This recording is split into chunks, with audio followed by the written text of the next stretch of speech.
क्या भारत की आइडेंटिटी को बदनाम करना इंडिया गठबंधन की फितरत बन गया है?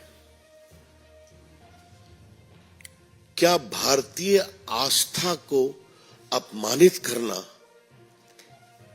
उनका पॉलिटिकल एजेंडा बन गया है? क्या भारतीय संस्कृति और संस्कार को पब्लिकली ह्यूमिलिएट करना उनका पॉलिटिकल एजेंडा है? ये बात हम बहुत जिम्मेदारी से कहना चाहते हैं। It is evident that insulting India's ethos, publicly humiliating Hindu gods, and questioning the very idea of India has become the hallmark of the political agenda of the India Gadbandhan. और इसका एक कारण क्या है कि जो डीएम के उनके एलआई है, उनके एक मंत्री कल गए थे सुप्रीम कोर्ट में रिलीफ के लिए। बाकी उनका मैटर सब जुडिस से मुझे टिप्पणी नहीं करने। सुप्रीम कोर्ट ने एक बहुत बड़ी बात कही कि you take undue liberty with the freedom of speech and you come to the supreme court. Stalin ने क्या क्या बोला था आपको मालूम है। उनके दूसरे पार्टी के नेता ए राजा हैं, उन्होंने एक भाषण दिया है। मोदी जी पर क्या बोला है मैं अलग से आऊंगा, लेकिन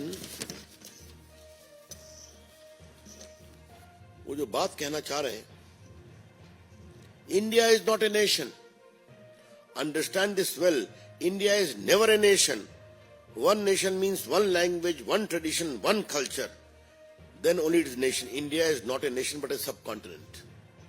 ये माओवादी विचारधारा है, आपकी जानकारी के लिए। Tamil is one nation, Oriya is one nation. फिर कहते हैं if this is your Jai Shri Ram, if this is your Bharat Mata की जय, we will never accept that Jai Shri Ram and Bharat Mata. Tamil don't accept, you go and tell we are enemies of Ram. हमने उनके तमिल भाषण का पूरा अनुवाद मेरे पास है, मैं रिपीट कर रहा हूं। If this is your Jai Shri Ram, if this is your Bharat Mata की जय, we will never accept that Jai Shri Ram and Bharat Mata की जय। Tamil Nadu won't accept, you go and tell we are enemies of Ram. ये महाशय वही है जो 2G घोटाले में भयंकर आरोपी थे। लोअर कोर्ट का एक फैसला आया है, which in my considered view as a student of law is a seriously questionable judgment. Appeal pending है, आप जानते हैं, उसके खिलाफ दिल्ली हाई कोर्ट में। और मैं उस महकमे का मंत्री रहा हूं, तो ये जो मंत्री थे तो क्या क्या इन्होंने किया काफी जानकारी है। लेकिन मेरा सवाल यह है कि ये टिप्पणी उनके एक नेता की है, इसके पहले स्टालिन की थी, वो एमपी भी है, संविधान की शपथ ली है। कांग्रेस पार्टी से पूछना चाहूंगा, राहुल गांधी से, सोनिया जी से, प्रियंका से, खरगे साहब से, आप इसको सही मानते हैं? क्योंकि आपको मोदी जी को हटाना है, इसलिए उनको गाली पड़ते हैं, अलग विषय है। लेकिन ये जो शब्द we are enemies of Ram, क्या इससे आप एग्री करते हैं? इफ यू से भारत माता की जय, we will never accept it. मैंने सुना है राहुल गांधी आज उज्जैन जा रहे हैं महाकाल का दर्शन करने। तुम्हारे संजय मयूख जी बहुत बड़े भक्त हैं महादेव के, हम लोग भी। तो वहां जाकर के तो महादेव की स्तुति करेंगे ना राहुल गांधी, जय महादेव बोलेंगे ना? तो बोलेंगे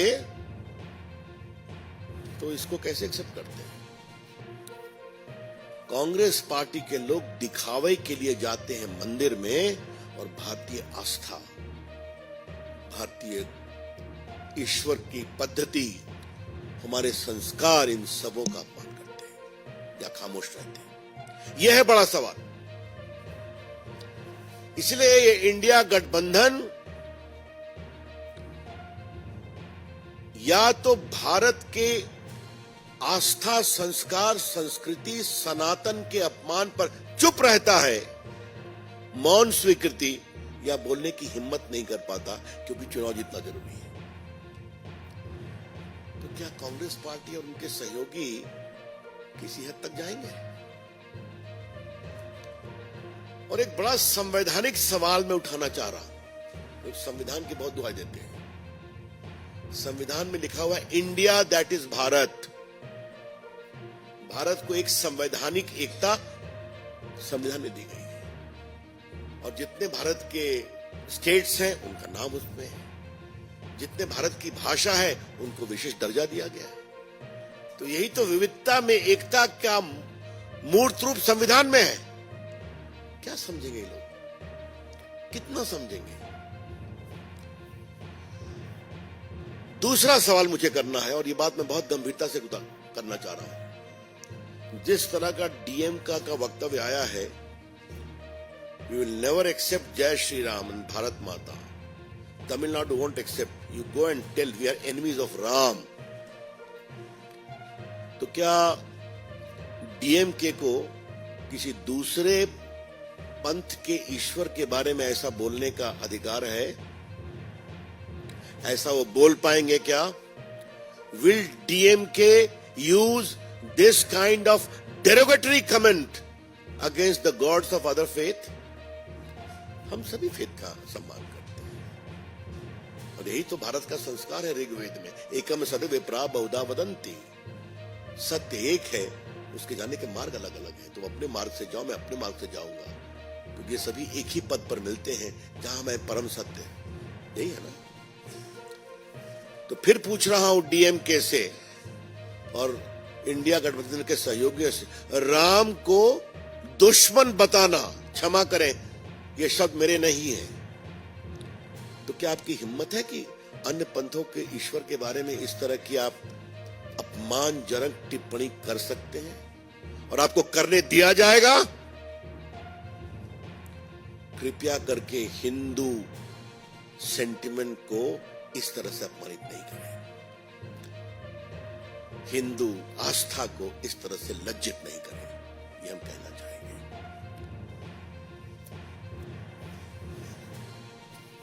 दो बातें और कहनी है। आप अपनी हताशा में मोदी जी को कितना गाली पढ़ेंगे?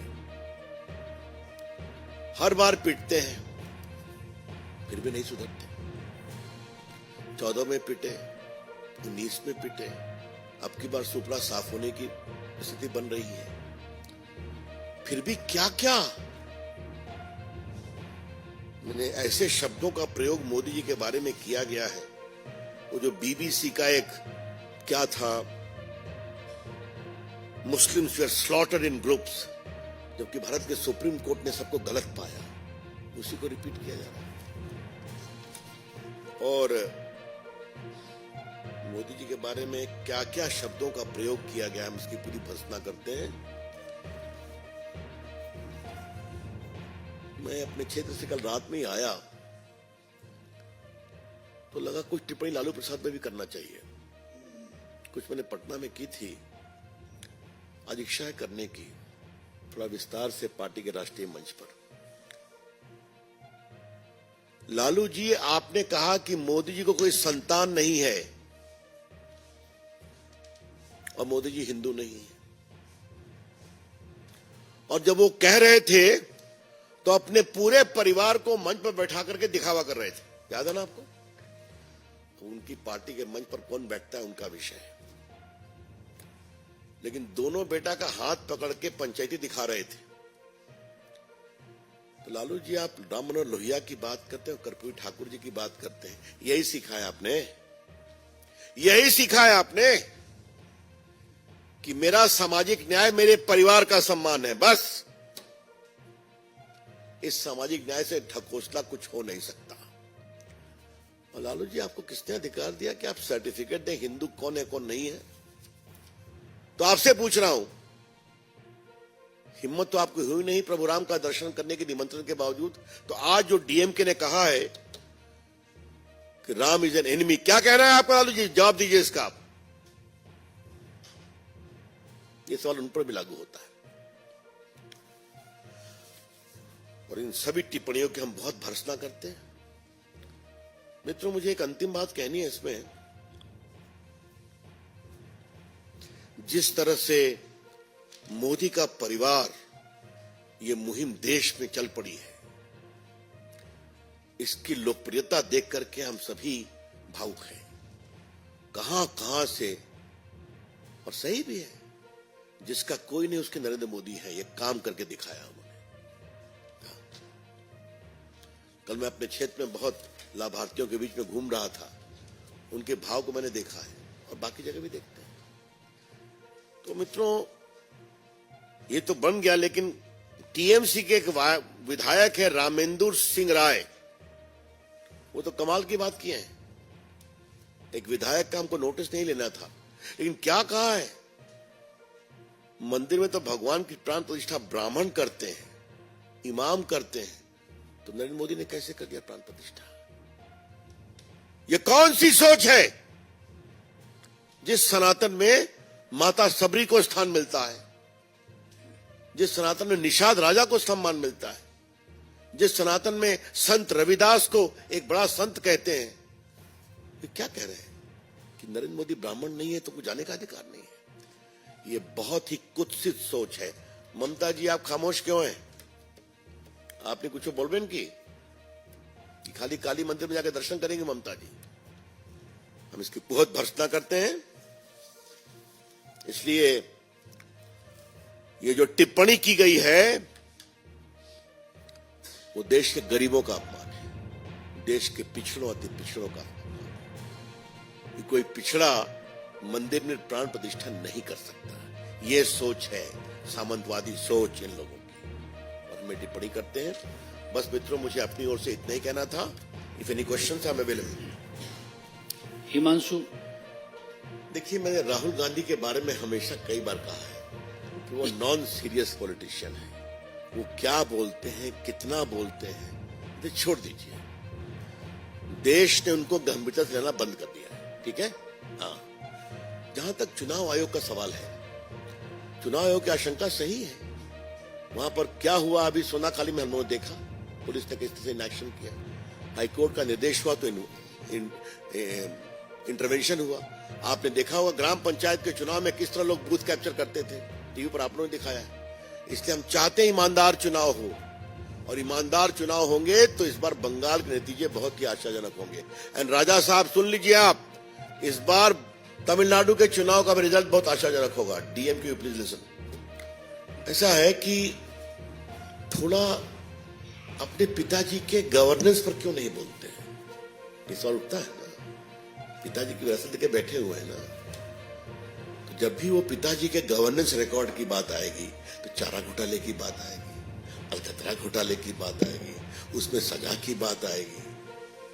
रेलवे में जो टेंडर में घोटाला हुआ, जो चार्जशीट है, नौकरी लो जमीन दो, ये सब पर भी बोलेंगे ना। ये लोग कभी मेरिट ऑफ एलिगेशन नहीं बोलते, बस थोड़ा वो भी बोलेंगे तो भी रिकॉर्ड जरूरी है।